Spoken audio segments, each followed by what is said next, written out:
Welcome to the Longbox Paradox, episode 33. I'm Dan, and this is one of those fantastic weeks that it was really hard for me to pick my third book. There was a lot of really good books that came out this week. Two of them were slam dunks. The third one it's a last-minute decision, and we'll start out with the last-minute decision. I am a big fan of Greg Rucka and Michael Lark, and going back to the Gotham Central days. And Lazarus Risen number 2 came out.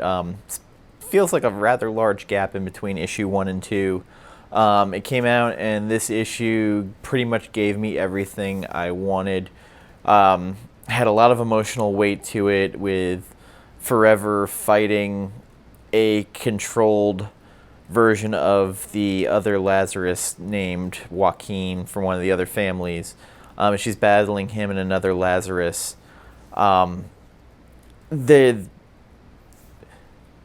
There's interesting back and forth where they're using Joaquin to try and get emotional leverage on Forever, and as that's going on, we get more of the family dynamics and how things are going.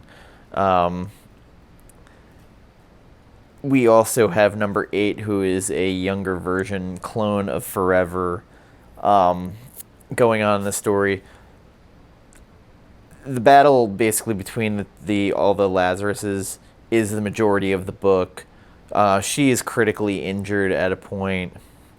The controlled Joaquin runs her through, and after running her through, she runs him through, and then the control breaks, and the real Joaquin pops out and asks her to end him. And again, like, if you've been reading, this is one of those issues you can't just pick up and read. You really have to be into the world of Lazarus, and it's a fantastic world. It's a great book, but it's not one you can just pick up and just get right into. She puts him out of his misery, and Michael Lark manages to telegraph the hurt in her eyes after she does it, and we then we drift over to the younger version, Eve, the one they call number 8, and she's out in the woods, and she's run herself through, and she's saying, "I can't die, I can't die." Visually stunning splash page there for that. Just a pretty heavy issue in general. And again, Greg Rucka, Michael Lark deliver on this. Just the only problem with the book is that it's not one you can just pick up and just read clean off the shelf. You really have to be immersed in this world. I'm going to give this a 7, mainly for the reasons I gave, where it's a great read, but if you haven't been reading it, you just can't just enter freely into this story.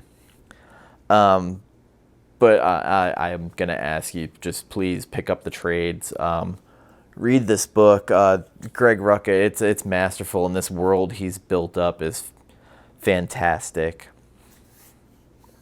So going on from there, we are going to go to a book that I've been fascinated by ever since it was solicited, and that would be House of X by Jonathan Hickman with art by Pepe Larraz. Hickman, I'm a fan of his writing. He made me give a shit about Fantastic Four, which had not happened in a long time, and his run on Avengers was fascinating by bringing back things that, shameful Marvel history, like the Star Brand and stuff such as that. And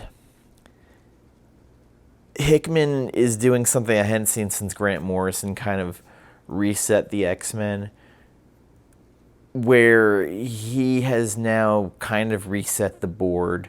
The players are the same, but things are different. Now there's these Krakoa habitats. As you remember, Krakoa, the living island, and it's become like a mutant island, a habitat. There's transfer points. There's all these other little habitat points. There's a who's who of the X stories. We have these world leaders coming, and Charles Xavier has called them to meet. And basically, Krakoa has these drugs that could let you increase your lifespan and these other things. Also, Hickman did this fantastic thing with having the mutants create their own language. And as these world leaders are there, they think they're meeting with Charles Xavier, and instead they get Magneto. And Magneto, not so much Arch. He's there with the Cuckoos, Esme, and I forget it might be Sophie. It's the most interested I've been in X-Men in a while. Fairly large issue too, it felt like. It jumped all these certain different points. The Fantastic Four make a guest appearance, and in it, at one point, Mystique and Sabretooth are on a caper. Mystique gets away, but Sue Storm shows up and blocks him from being able to get through the portal. And Scott Summers comes through, and he, has a little bit of pleasantries back and forth with Reed, basically. Not like Scott being sinister, but he makes a couple of comments here and there with, oh, we'll get him when we feel like it, the amnesty. And then says, well, when your son's ready, he can come live with us since he's a mutant. There's just a bunch of jumping around. Like, we'll see, like, Marvel Girl at one point. Charles is with Wolverine. Krakoa as Marvel Girl shows up. There is this giant satellite with a sentinel head in the middle. Beautiful art by Larraz. Oh my god, like, they finally got what I considered to be a top artist. And honestly, I wasn't too familiar with Pepe Larraz's art, but it is worthy as a great X artist. And I mean, Hickman is doing like next level writing on this. Just, it's the big thinking that hasn't been on this book in a while. I don't want to demean any of the other writers who've been on X-Men.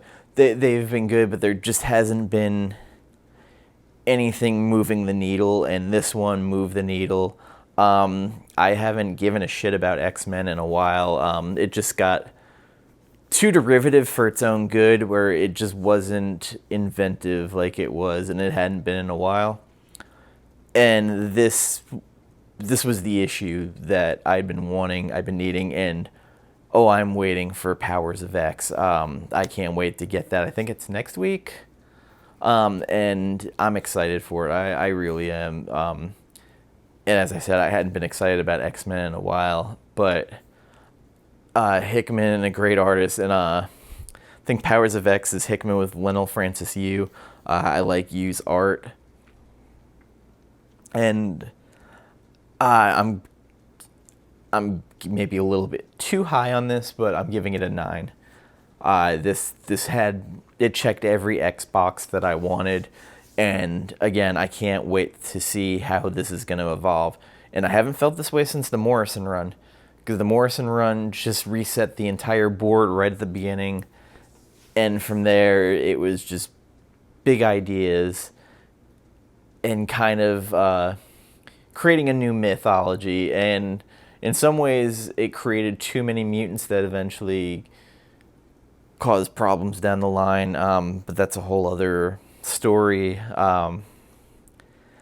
Pick it up. I believe it's been selling out in a lot of places. There's some abnormally expensive ratio covers for this, especially the Mark Brooks Virgin connecting variant. Just a beautifully written and drawn book. It's everything I wanted. And going from one high expectation book to now the next high expectation book, and that would be from DC. Batman: The Curse of the White Knight #1, written and drawn by Sean Gordon Murphy, continuing the tale of the White Knight universe, which Murphy got to create because people loved White Knight so much. And this opens kind of interesting, where it is in the Arkham Mansion, and we have the Elder Arkham, and this is like a time jump, fighting with, we find out it's a ancestor of the Waynes, back when Gotham was Gotham Valley. And it's weird because Bruce Wayne's ancestor might as well be Trevor Belmont. He's fighting with a whip made out of bat leather, and he takes down the Elder Arkham, and he falls down a well pit. And then it jumps to current times, and we have the Joker, aka Jack Napier, in going down in Arkham to where his old cell was with the Warden, and he needed to retrieve something from his cell that would kind of cause trouble in Gotham. And as the Warden's talking to him, he happens to bring up Jack Napier's name, the Napier Initiative, and the Joker stabs him with his pen. A typical Joker thing. And we start jumping around with Batman, with Jim Gordon going to Arkham, and he is now talking to the Warden, and he figures that he must have let these people out, and he scares the hell out of him, and he mentions that the Joker stabbed him. And from there, now we jump to meeting Jean-Paul Valley, and he's at the doctor's, and he finds out he has an aggressive form of cancer and needs chemo. And he starts kind of flipping out and walks out of the room, and he's naked, ends up in the church where he's been a janitor. And at a certain point, the Joker kind of sets up this hallucination for him, and there's a flaming sword, and basically saying that the Waynes screwed them out of their land. And I guess we're going to get Azrael, and I've always loved the character of Azrael. And while all this is going on, Alfred has left Bruce and tells him that there's a loose floorboard, and that where to find it, and there's a chest, and that's when we find out about his ancestor and how he had the whip made out of bat leather. Kind of jumping a little bit all over the place with this story. This was a great setting the table type of issue. Sean Gordon Murphy, his art might not be for everyone, but I really dig it. The writing was pretty interesting. He's setting the table of this historical type of wrongdoing that's happened, and possibly how the Joker was created. They find the older Arkham's body. We find out there's a whole kind of boogeyman story about him, that he was like the vampire, and Batgirl is singing this song about the Elder Arkham, and kind of like a 1-2 Freddy's coming for you sort of thing. It's always great when a writer, even though it's an alternate kind of reality, can add something to the mythos, and Murphy does it here. It's kind of like Gates of Gotham, although Gates of Gotham happened in the actual proper DC universe.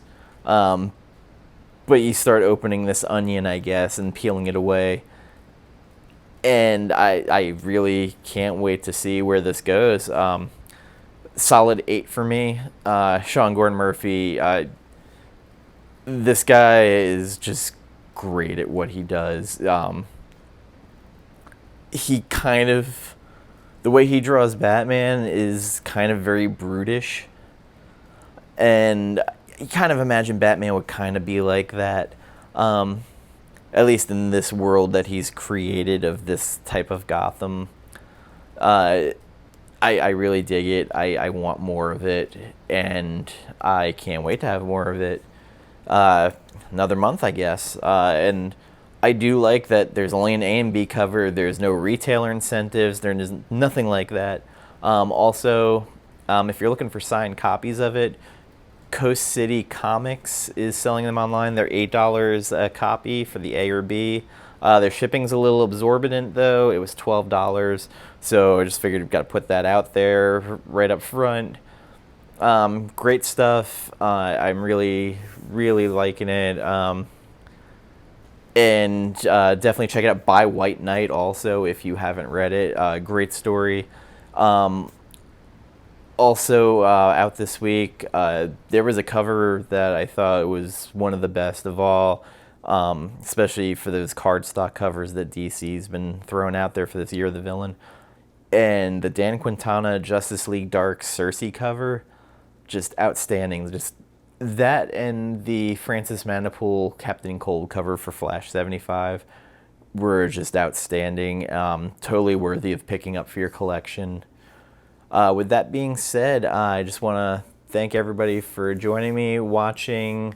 Like, comment, subscribe. If you haven't watched it yet, the Inked Panels graphic novel book club that myself and my friend Gambit did for Mark Miller's Magic Order is up, and had a lot of fun doing it and really enjoyed the discussion on it.